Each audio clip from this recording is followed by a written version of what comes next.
Chapter 65.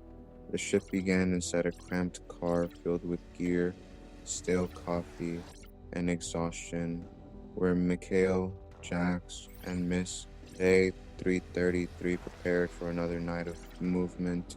The mood was different from the months before. For the first time since arriving in the city, they finally had something close to stability.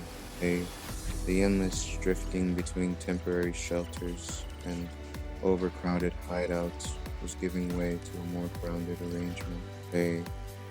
They were no longer reacting to instability alone, they were building around it.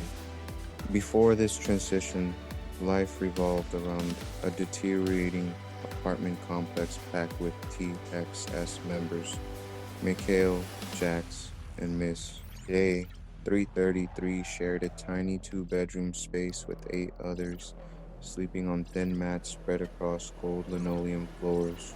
The building carried the smell of cheap cooking oil mixed with hidden aerosol supplies tucked behind hollowed walls. Graffiti tools, weapons, and supplies were concealed carefully to avoid detection, while the crew prepared for constant movement. Duke remained deeper in the city, while the others pushed toward the fringe.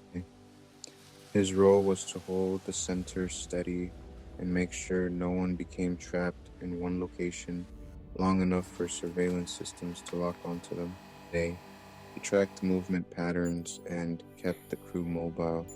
Once the camper van was secured, Mikhail relocated with Jax and Miss 333 and committed himself to the fringe operation. The weathered vehicle became more than transportation. It became a functioning sanctuary and mobile workshop. The van held a compact kitchen, a sleeping berth, water storage, and a modified rear